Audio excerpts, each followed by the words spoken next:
وأقيموا الصلاة وآتوا الزكاة وما تقدموا لأنفسكم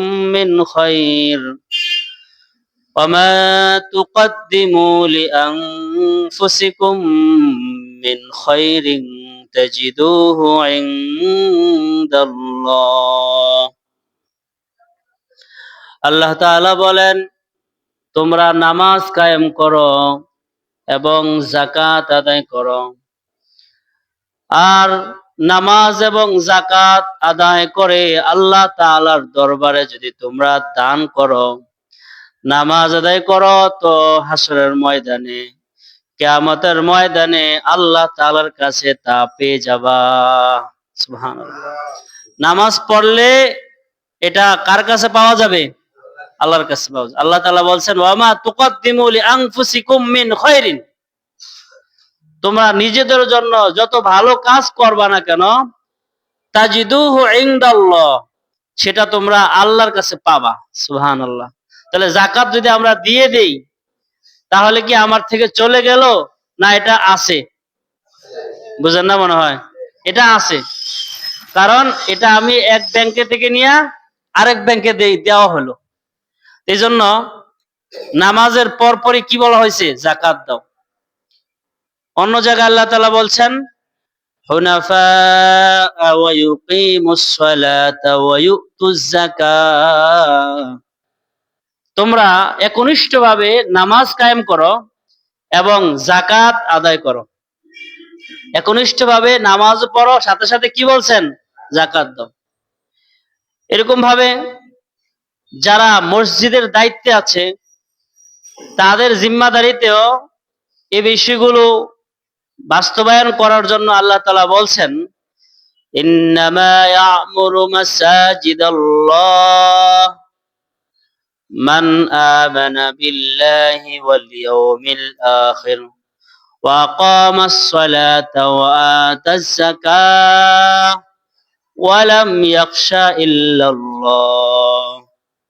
আল্লাহ তাআলা বলেন, যারা মসজিদের দায়িত্বে থাকবে তারা ঈমানদার, ঈমান আনবে আল্লাহ এবং আখিরাতের উপরে, এবং তারা নামাজ কায়েম করবে আর তারা যাকাত আদায় করবে।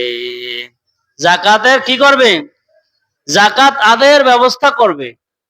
তা মসজিদে যারা জিম্মাদারি আছে তাদেরও এই কাজ।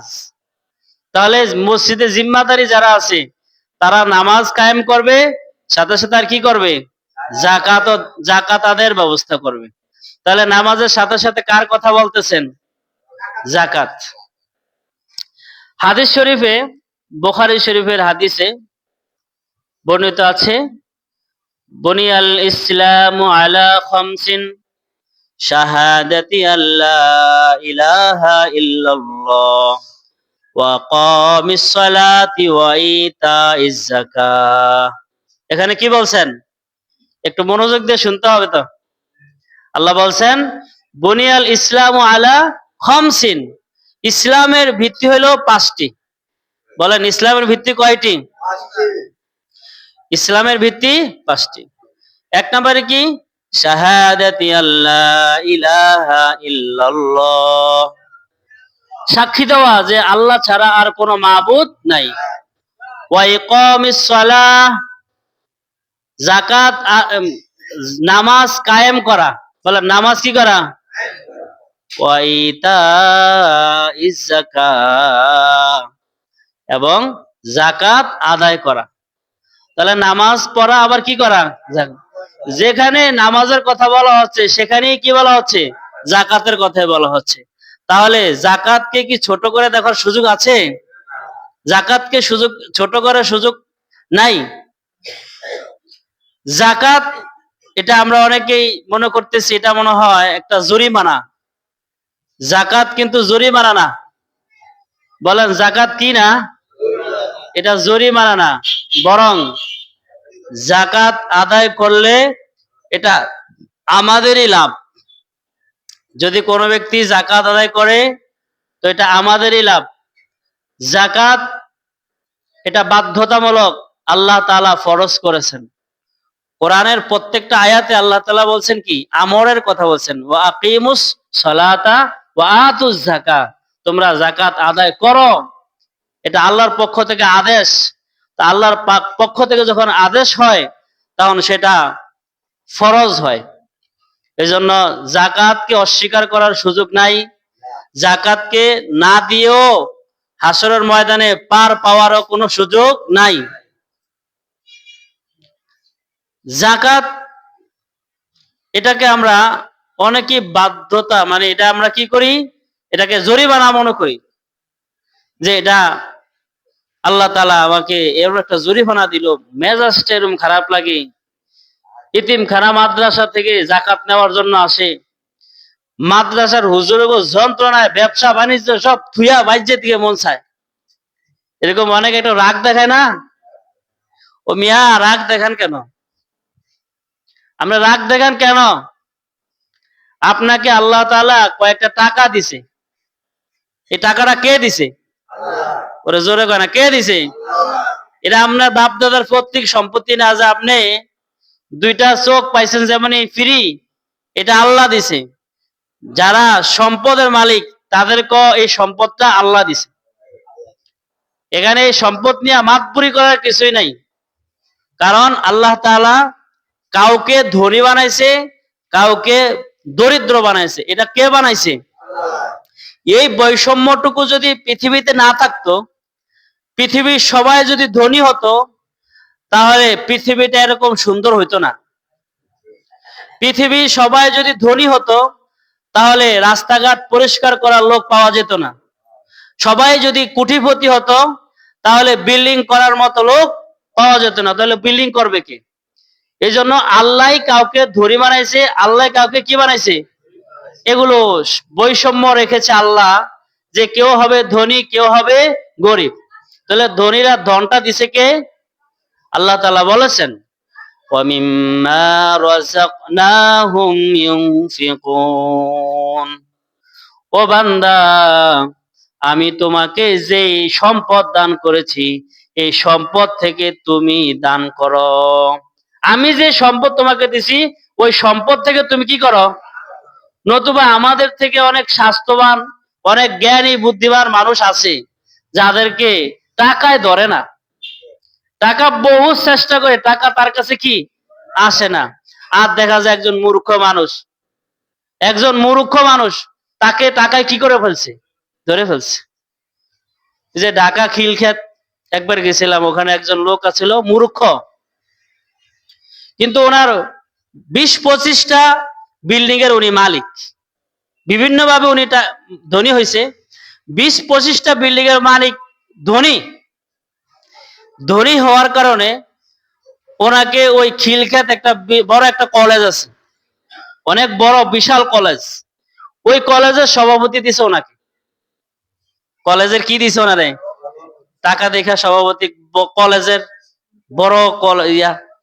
এখন কলেজের পরিদর্শনে যে সকল দূর থেকে, মানে বড় বড় ইন্সপেক্টর বা অনেক বড় বড় শিক্ষিত লোক আইসে পরিদর্শন করার জন্য ওই খিলক্ষেত স্কুলটা। স্কুলে আসার পরে এত বড় কলেজ, এত বড় সভাপতিকে খোঁজা হলো, যে সভাপতি সাহেব মুসাফা কইরা কথাবার্তা বলছে, আপনি কি পাস? জিজ্ঞাসা, আপনি কি পাস? বলছে, আমি কি পাস বলতে পারতেছি না, কিন্তু আমি এই স্যারেরা পড়ায় ছাত্র করে, আর ছাত্র করে পড়ায় আমি, না সরি, স্যারেরা পড়ায় ছাত্র করে আর আমি পড়াই স্যারে করে। বুঝেন না মনে হয়? এই যে ধন ওনাকে দিছে, কিন্তু উনি একজন অশিক্ষিত। কিন্তু অনেক শিক্ষিত মানুষও তার কি হয় না? সম্পদ নাই। তাহলে সম্পদের মালিক কে?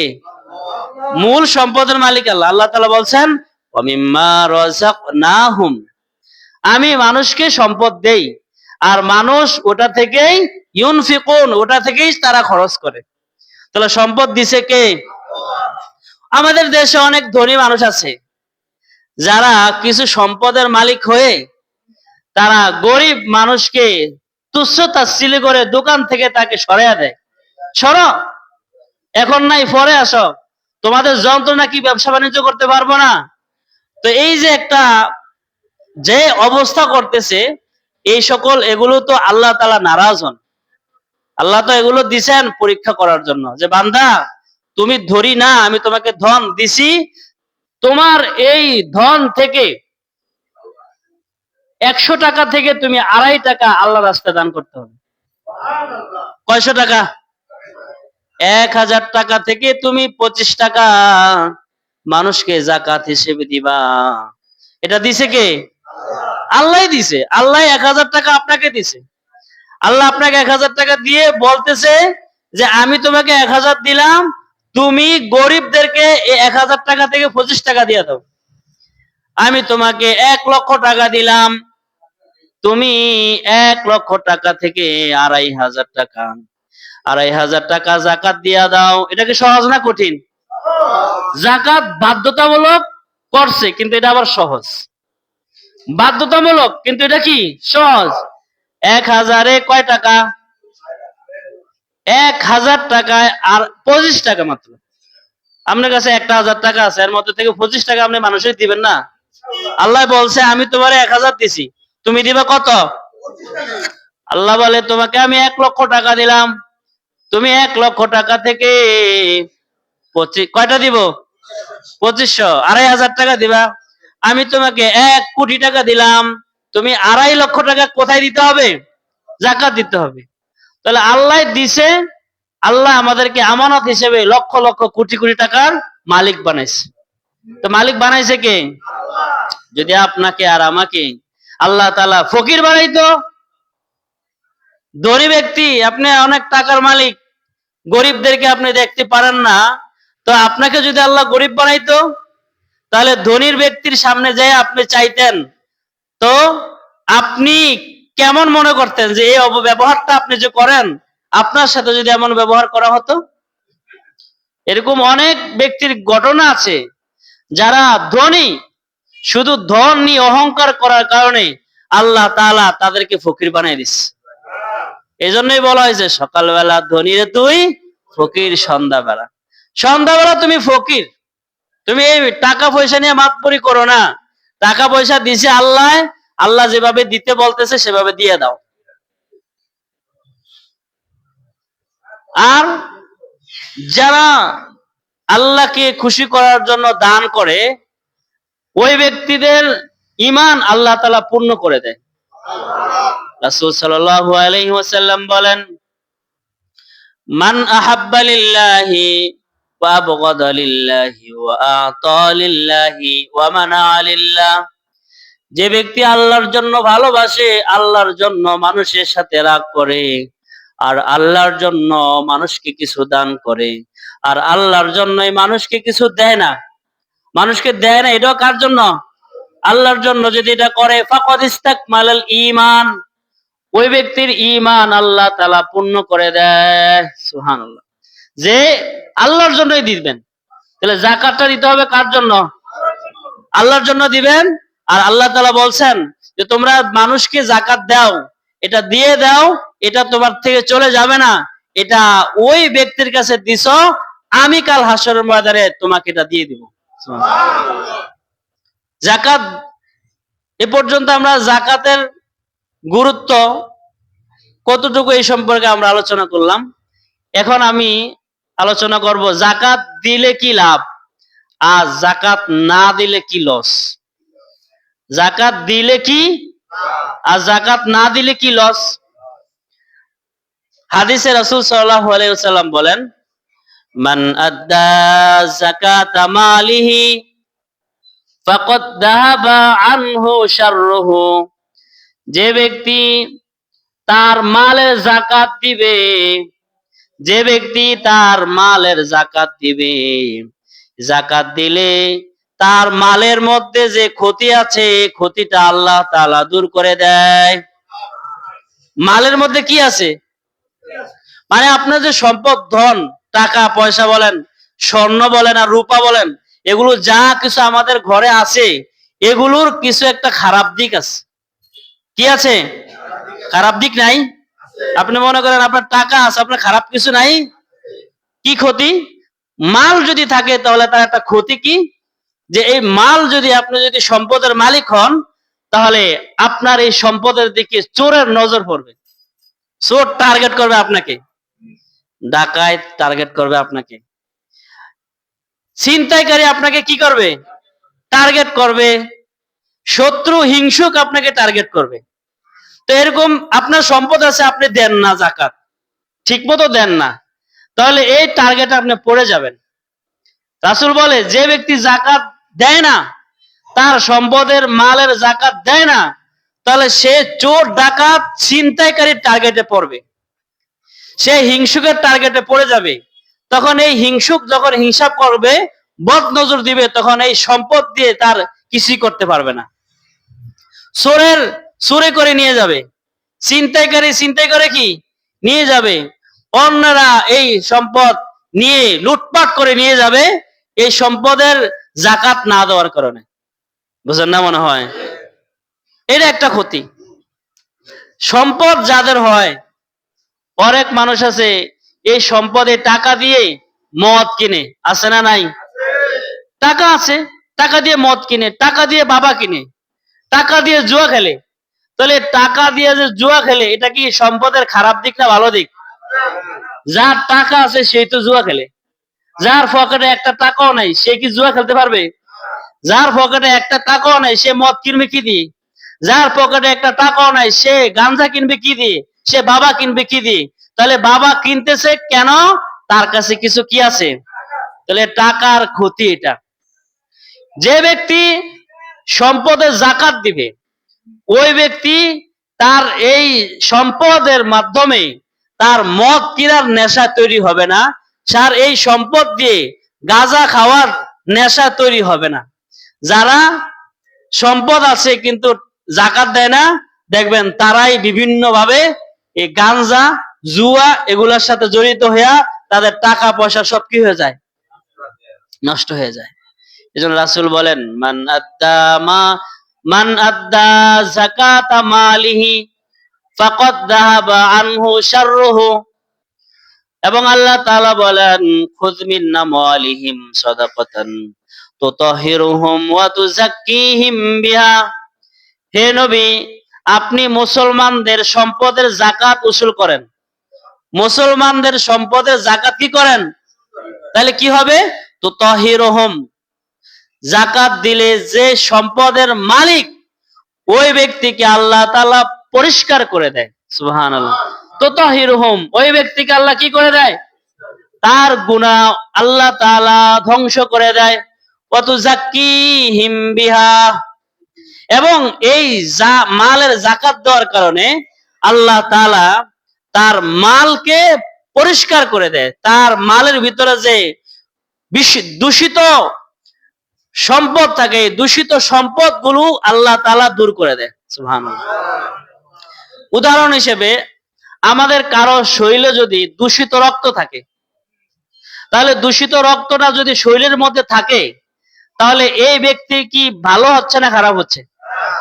আমাদের কারো শরীরে দূষিত রক্ত আছে, ডাক্তার বলতেছে যে রোগী, আপনার শরীরে যে দূষিত রক্ত আছে এটা যদি আপনি বের করে ফেলেন, তাহলে এবং এটা বের করলে দেখবেন আপনার শরীরের মধ্যে ভালো রক্ত জন্মাবে।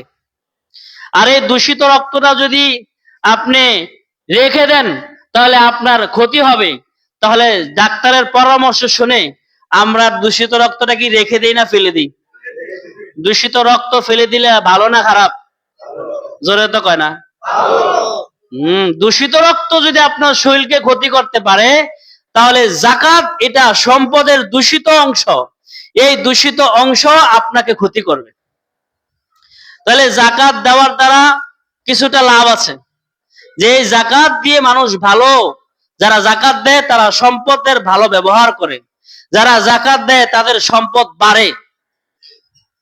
আল্লাহ তাআলা বলছেন, ইয়ামহাকুল্লাহুর রিবা ওয়া ইউরবিস সাদাকাত, যারা সুদে টাকা লাগায় তাদের সম্পদ কমে, আর যারা যাকাত দেয় তাদের সম্পদ বাড়ে। সুবহানাল্লাহ। তাহলে যাকাত দিলে লাভ না লস? অপরদিকে যারা যাকাত দেয় না তাদের ক্ষেত্রে আল্লাহ তাআলা বলছেন, আল্লাযীনা ইয়াকনিজুনা আয-যাহাবা ওয়াল ফিদ্দা ওয়ালা ইউনফিকুনাহা ফী সাবিলিল্লাহ ফাবাশশিরহুম বিআযাবিন আলীম। যারা সম্পদ কামাই করে, ওয়াল্লাযীনা ইয়াকনিজুনা আয-যাহাবা ওয়াল ফিদ্দা, যারা স্বর্ণ রূপা টাকা পয়সা জমা করে, ওয়ালা ইউনফিকুনাহা ফী সাবিলিল্লাহ, তারা আল্লাহর রাস্তায় এই সম্পদ ব্যয় করে না। আমাদের সমাজে এরকম আছে না নাই? অনেক টাকা পয়সার মালিক, কিন্তু টাকা পয়সা কোথায় দেয় না? আল্লাহর রাস্তায় দেয় না। ওয়ালা ইউনফিকুনাহা ফী সাবিলিল্লাহ ফাবাশশিরহুম বিআযাবিন আলীম। আল্লাহ তাআলা বলেন, তুমি ওই সকল যাকাত যারা দেয় না তাদেরকে বলে দাও, ফাবাশশিরহুম বিআযাবিন আলীম, তাদেরকে কাল কিয়ামতের ময়দানে কবরের আযাব, হাসরের আযাব, জাহান্নামের আযাবের সুসংবাদ দাও। নাউজুবিল্লাহ। জাহান্নামের আযাবের কি সুসংবাদ হয় না দুঃসংবাদ হয়? আল্লাহ বলে সুসংবাদ দাও, মজা আছে। বলেন কি আছে? আল্লাহ বলে যারা যাকাত দেয় না তাদের জন্য কি আছে? এটা মজা আছে। তো মজাটা কি আসলে মজা না সাজা? সাজা। আল্লাহ তাআলা বলেন, ইয়াউমা ইউহমা আলাইহা ফি নারি জাহান্নাম ফাতুকওয়া বিহা জিবাহুহুম ওয়া জুনুবুহুম ওয়া যুহুরুহুম হাযা মা কানাসতুম লিআনফুসিকুম ফাযুকুল আযাবা বিমা কুনতুম তাকনিজুন। আল্লাহ তাআলা বলেন, কাল হাসরের ময়দানে যারা যাকাত দেয় না, এই সম্পদগুলোকে আল্লাহ তাআলা আগুনের কয়লা বানাবে। ওই সম্পদগুলোকে আগুনের লাঠি বানানো হবে। সেই আগুনের লাঠি দিয়ে তাদের কপালে সেক দিবে, তাদের তাদের বগলের নিচে সেক দিবে, তাদের পিঠে কি দিবে?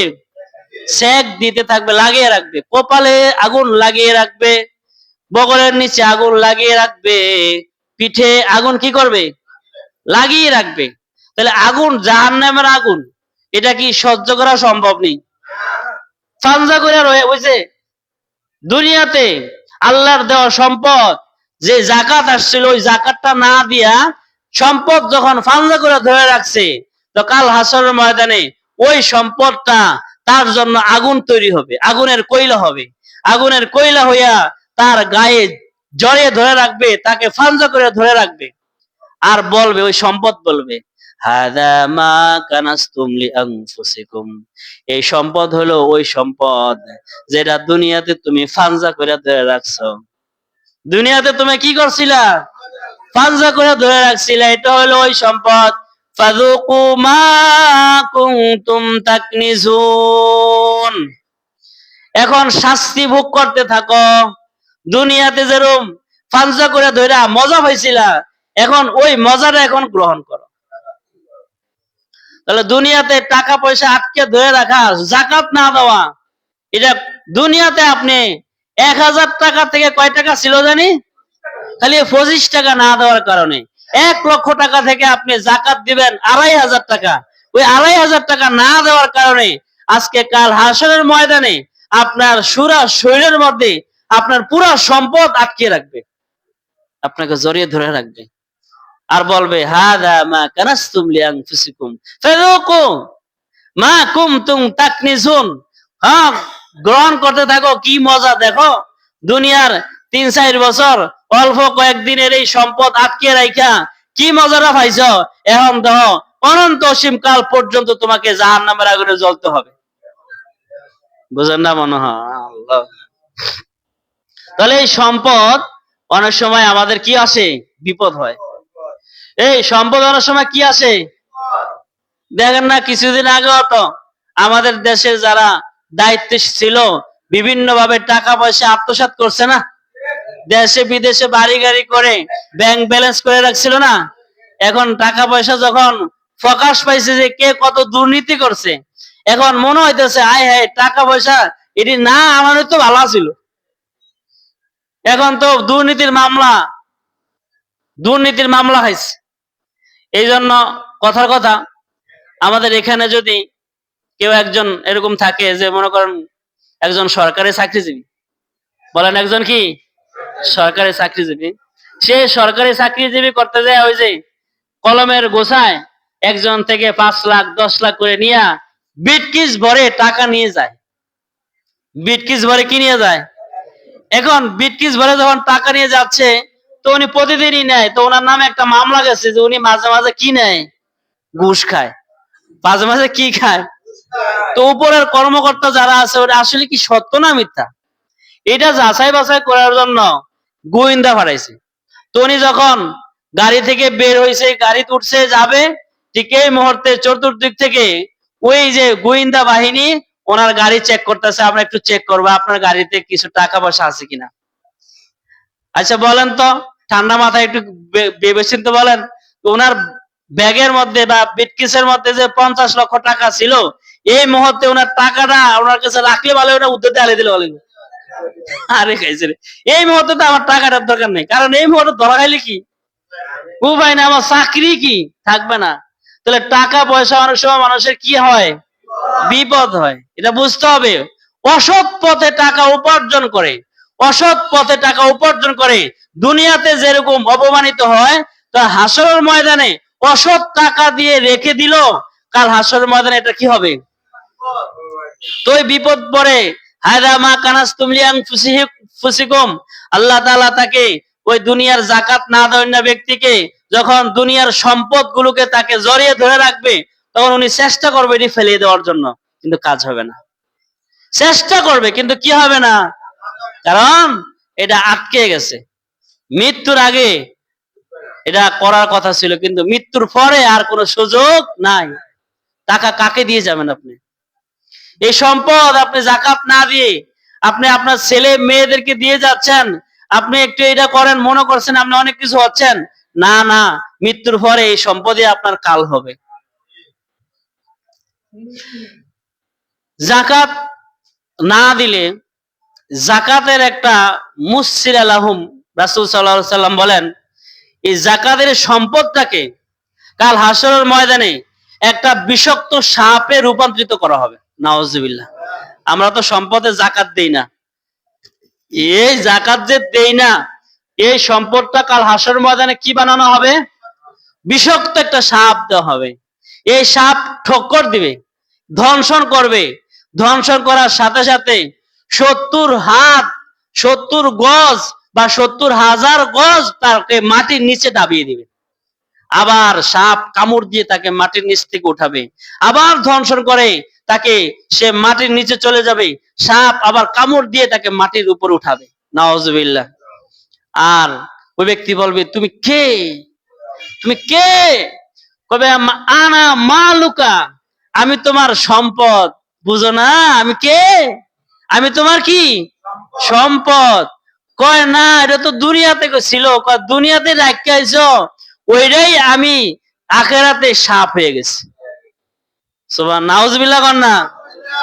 কারো সম্পদ হাসরের ময়দানে সাপ হবে, আর কারো সম্পদ হাসরের ময়দানে জাহান্নাম থেকে বাঁচার মাধ্যম হবে। সুবহানাল্লাহ। ওই সম্পদ যারা আল্লাহ রাস্তায় দান করেছিল, ওই সম্পদ তাকে জাহান্নাম থেকে বাঁচানোর জন্য টেনে টেনে তাকে জাহান্নাম থেকে জান্নাতে নিয়ে যাবে। তো বলবে, তুমি কই লয়ে যাও আমারে? কি কো, আমি মামলা করবো, তোমার জাহান্নামে নেবে মানে? আমি হইলাম তোমার সম্পদ, তুমি দুনিয়াতে এই সম্পদকে সঠিকভাবে যাকাত দিছ, সঠিকভাবে ব্যবহার করছো, অতএব তুমি, আমি তোমার সাথে আছি, তোমার সাথে জান্নাত পর্যন্ত আছে। তাহলে সম্পদের যাকাত দেওয়ার দরকার আছে না নাই? কি কি সম্পদের যাকাত আসবে? সব সম্পদের যাকাত আসবে না, একটু খেয়াল রাখবেন। কি কি সম্পদের যাকাত আসে? যার উট আছে, বলেন কি আছে? তো উট থাকলেই যাকাত আসবে না। 5টা উট থাকলে একটা উট যাকাত দিতে হবে। যার গরু আছে, গরু থাকলেই যাকাত দিতে হবে না। যার 30টা গরু আছে, বলেন কয়টা গরু? তাহলে 30টা গরু থাকলে তার একটা গরু আল্লাহ রাস্তায় কি দিতে হবে? তাহলে যাকাত তো বাধ্যতামূলক। এটা কি কঠিন না সহজ? আমরা 30টা গরু, এটা দিছে কে? আর একজনের একটা গরুও নাই। আমরা এটা দেখতে হবে যে কে, আল্লাহ যে ওরা দেয় নাই। আর আল্লাহ আমারে কয়টা দিছে? 30টা থেকে কয়টা চাইছে? একটা না চাইছে। যাও, আল্লাহ বলছে 30টা দিছে আমারে, আর বলছে একটা দিতে, আমি দিয়ে দিলাম। আর বাকি কয়টা আপনার? 29টা আপনার। আবার যখন এটা যাকাত দিবেন, তো আল্লাহ বলছেন আগামী বছর দেখো এই 30টা থেকে আরো 30টা বের হবে। তো কয়টা হয়ে গেল? আবার 29টা থেকে আবার বাড়বে, এরকম বাড়বে। তো এরকম যখন আবার 60টা হবে, তখন তুমি 2টা গরু আল্লাহ রাস্তায় দান করে দাও, যাকাত দিয়ে দাও। যদি ছাগল থাকে, সব ছাগলের উপরে যাকাত নাই। 40টা ছাগল হইলে একটা ছাগল যাকাত দিতে হবে। তাহলে এটা বাধ্যতামূলক হইলো সহজ না কঠিন? সহজ। এটা বুঝাতে চাচ্ছি যে আসলে যাকাত ফরজ, কিন্তু এটা সহজ আছে। এটা সহজ, এটা ভারী কিছুই না। এটা ভারী কিছুই না, অসম্ভব কিছুই না। তা আমাদের দেশে উট, গরু, মহিষ এবং ছাগল, বকরি, ভেড়া এগুলো কম, যার কারণে এগুলোর মাসালাও কি হয়? কম হয়। কিন্তু এরপরও যদি কারো এরকম 5টা উটের মালিক হয়, এরকম 30টা গরু মালিক হয়, বা 40টা ছাগলের মালিক হয়, তাহলে তার উপরে কি আসবে? এটা এক প্রকারের যাকাত। আরেক প্রকারের যাকাত আপনার কি কি সম্পদের মধ্যে আসে? আপনার যদি স্বর্ণ থাকে, আপনার রূপা থাকে, আপনার কাছে নগদ টাকা আছে, আপনার ব্যবসার পণ্য আছে, কয়টা? আপনার জায়গা সম্পত্তির উপরে কি যাকাত আসবে না? খেয়াল রাখবেন, কয়টার উপরে বলছি? 1 নম্বরে স্বর্ণ, রূপা, স্বর্ণ। 2 নম্বরে কি? 3 নম্বরে নগদ টাকা, নগদ। আপনার কাছে নগদ টাকা আছে, আবার আপনার কি আছে? ব্যবসার মাল আছে। এই 4 প্রকার সম্পদের উপরে আপনার যাকাত আসবে।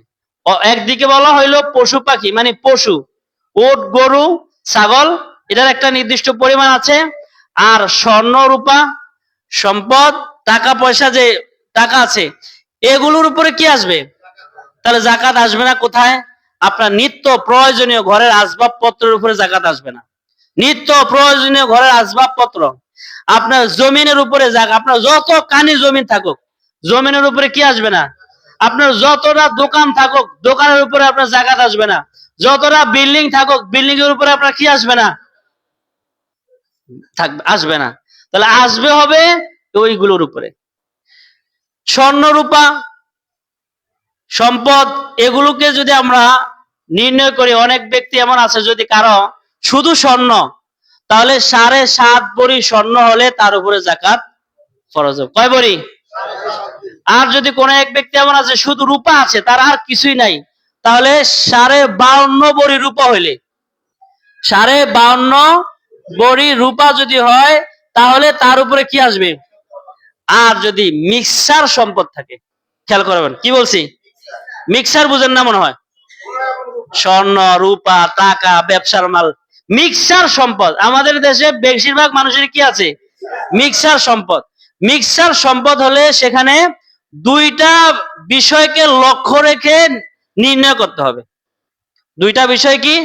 একটা বিষয় হলো গরিবরা যেন কিছু পায়, আর একটা বিষয় হলো ধনীরা যেন সওয়াব কামাই করতে পারে। বলেন কি বলছি? গরিবরা যেন কিছু, কি এমন একটা সিস্টেমে ধরতে হবে যেন গরিবরা কিছু, আবার আরেকটা হলো কি, ধনীরাও যেন কি পায়? সওয়াব অর্জন করতে পারে। এই জন্য কি সিস্টেম যেতে পারি? ইসলামী শরীয়তে 2টা মানদণ্ড আছে। কয়টা? একটা হলো স্বর্ণ, আর হলো কি? রূপা। স্বর্ণ যদি আমরা 7.5 ভরি স্বর্ণ ধরি, তাহলে প্রায় 10 লক্ষ প্লাস তার টাকা আসে। 7.5 ভরি স্বর্ণ 1 লক্ষ, কত টাকা করে? 1,40,000 যদি হয়, তাহলে প্রায় 10 লক্ষ টাকার কি হবে? বেশি হবে। তাহলে 10 লক্ষ টাকা, একদিকে হলো 10 লক্ষ টাকা। আর রূপা যদি হয়, তাহলে সেটা প্রায় 95,000 টাকা। 52, 52.5 ভরি রূপার দাম আসে কত? 95,000 টাকা। তাহলে আপনি সওয়াব অর্জন করার জন্য, গরিবের প্রতি লক্ষ্য রাখার জন্য, আপনি যদি 10 লক্ষ টাকার প্রতি যদি যান যে 10 লক্ষ টাকা হইলে আমার জাকাত আসবে, তাহলে আপনার সওয়াব অর্জন করা, দান করে সওয়াব অর্জন করাটা আপনার জন্য কঠিন। 10 লক্ষ টাকার মালিক কয়জন? কিন্তু 95,000 টাকার প্রতি লক্ষ্য রাখলে গরিবও পাবে, আপনিও সওয়াব পাবেন। বুঝেন না মনে হয়? তাহলে কয় হাজার টাকা? তাহলে রূপার মানদণ্ডতে চলে আসবে। যদি কারো মিক্সার সম্পদ থাকে, যে স্বর্ণ আছে, রূপা আছে, নগদ টাকা আছে, ব্যবসার মাল আছে, সবগুলোকে হিসাব করবে কয় টাকা? 95,000 টাকার অ্যামাউন্ট যদি কোনো ব্যক্তির, চাই সে পুরুষ হোক, চাই সে নারী হোক, চাই সে কি হোক, নারী হোক, না অনেক নারী আছে তারও এরকম কি আছে, নিজের বাবার বাড়িতে স্বর্ণ টর্ণ দিছে, কিছু টাকা পয়সাও কি যোগাইছে, ব্যাংকে ওনার নামে কিছু টাকা পয়সা আছে, তাহলে ওই টাকা পয়সাগুলো দিয়ে, তাহলে সবগুলো মিলে যদি 95,000 টাকা হয়, তাহলে ওই নারীর উপরে কি আসবে? জাকাত আসবে। তাহলে নারী পুরুষ সকলের উপরে জাকাত দিতে হবে, নিত্য প্রয়োজনীয়। জাকাতটা কাকে দিবে? জাকাতটা কাকে দিবে? কোরআনে কারিমে আল্লাহ তাআলা বলছেন, ইন্নামাস সাদাকাতু লিল ফুকারাই ওয়াল মাসাকিন ওয়াল আমিলিনা আলাইহা ওয়াল মুআল্লাফাতি কুলুবুহুম ওয়া ফির রিকাব ওয়াল গারিমিন ওয়া ফি সাবিলিল্লাহি ওয়া ইবনিস সাবিল ফারিদাতাম মিনাল্লাহ। আল্লাহ তাআলা বলেন যে যাকাত দিবে ফকির, মিসকিন, গরিব, অসহায়। বলেন এক নম্বর কি? গরিব অসহায়। সময় কমের জন্য সংক্ষিপ্তে বলেছি, গরিব অসহায়। 2 নম্বরে ঋণগ্রস্ত ব্যক্তি। কি গ্রস্ত ব্যক্তি? অনেকে আছে এরকম মোটামুটি ঋণই, যারা মোটামুটি চলে কিন্তু তার অনেক কি আছে, ঋণ আছে। তাহলে ঋণগ্রস্ত ব্যক্তির উপরে, ঋণগ্রস্ত ব্যক্তিকে জাকাত দিতে পারবে। আমাদের দেশে অনেক কমার্শিয়াল ঋণগ্রস্ত আছে, যারা ব্যবসা বাণিজ্য, বিলাসী জীবন যাপন করার জন্য লক্ষ লক্ষ কোটি কোটি টাকা ব্যাংক থেকে লোন আনে না? ওই সকল ব্যক্তি ঋণগ্রস্ত হইলে তাকে জাকাত দেওয়া যাবে না। তারা জাকাত দিবে, কোটি কোটি টাকার ঋণগ্রস্ত যে, সে কি করবে? জাকাত দিবে, কিন্তু ওই সকল ঋণগ্রস্ত ব্যক্তিকে জাকাত দিতে পারবে না। কাকে দিবে? যে তার স্বাভাবিক জীবন যাপন, তার স্বাভাবিক নিত্য প্রয়োজনীয় জীবন যাপন করতে গিয়ে যদি একটা ঘর বানাতে হয়, বা একটা জায়গা নাই, জায়গা কিনছে ঋণ ফিন করে, বা ওনার খাবার দাবারের কোনো ব্যবস্থা নাই, তো খাবার দাবার কি কয়েক বস্তা চাউল ডাল কিনে এখন কি হয়ে গেছে, নিত্য প্রয়োজনীয় জিনিসপত্র কিনতে, ব্যবস্থাপনা করতে যদি সে ঋণগ্রস্ত হয়, তাহলে ওই ঋণগ্রস্ত ব্যক্তিকে জাকাত দেওয়া যাবে। ওই ঋণগ্রস্ত ব্যক্তি কি দিবে? জাকাত দিবে। আর ওয়াফি সাবিলিল্লাহি ওয়া ইবনিস সাবিল, যারা আল্লাহ রাস্তায় আছে, বলেন কোথায় আছে? আল্লাহ রাস্তায় যারা দিন শিখে, যারা এতিম অসহায়, মাদ্রাসা, এই সকল মাদ্রাসাতে যারা, যে সকল মাদ্রাসাগুলোতে বোর্ডিং এর ব্যবস্থা আছে, খাবার দাবারের কি আছে, ব্যবস্থা আছে, ওই সকল জায়গাগুলোতে, প্রতিষ্ঠানগুলোতে জাকাত দেওয়া যাবে। মাদ্রাসায় জাকাত দিলে ডাবল সওয়াব। বলেন মাদ্রাসা জাকাত দিলে কি সওয়াব? কিভাবে ডাবল সওয়াব হবে? 1 নম্বর হলো আপনার জাকাত আদায় হয়ে যাবে, জাকাত আদায় হবে না। 2 নম্বর হলো আপনি কোরআন হাদিসের খেদমত, আপনি একজন বাচ্চাকে কোরআন শিখানোর জন্য আপনি তাকে যে সহযোগিতাটা করেছেন, এই সহযোগিতার কারণে কাল হাসরের ময়দানে আপনি এই হাফেজে কোরআনের সাথে জান্নাতে যাবেন। কারণ যে আপনি যে একটা খেদমত করছেন, আপনি, আপনার ছেলে নাই, মেয়ে নাই, আপনি একজন তলেবুল ইলমকে দিন শিখালেন, দিন শেখানোর জন্য তাকে টাকা দিলেন, তো সহযোগিতা করলেন, হাসরের ময়দানে ওই ছেলে যখন জান্নাতে যাবে, তা আপনি বলবেন কইরে যাও বাবা? তো বলে আমি জান্নাতে যাই। তো তুমি যে জান্নাতে যাও, আমি না তোমার দুনিয়া থাকতে একটু ইয়া করছিলাম, খেদমত করছিলাম, আমি না তোমাকে একটু হাদিয়া দিছিলাম, আমি না তোমার একটু সহযোগিতা করছিলাম, আজকে তো আমি বিপদে পড়ে গেছি। তখন ওই হাদিয়া খেয়ে কাল হাসরের ময়দানে ওই মাদ্রাসার তলেবুল ইলম আপনাকে ভুলবে না, আপনাকে সহ নিয়ে জান্নাতে যাবে। সুবহানাল্লাহ, এটা হাদিসে আছে। তাহলে জাকাত দিতে পারবেন না কাকে? মসজিদ। কারণ কোথায়? মসজিদ আল্লাহ আবার রাগ করেননি কি আমাদের জাকাত দিত না? না, জাকাত দিলে আপনার জাকাত আদায় হবে না। জাকাতের এটা জাকাতের খাত না। এখানে আপনি দিবেন একটা ফিউর টাকা, কারণ একটু আগেও বলছি জাকাত হলো সম্পদের দূষিত অংশ। জাকাত হলো সম্পদের কি অংশ? তাহলে দূষিত অংশটা আপনি মসজিদে দিবেন কেন? দূষিত অংশ মসজিদ পাবে না।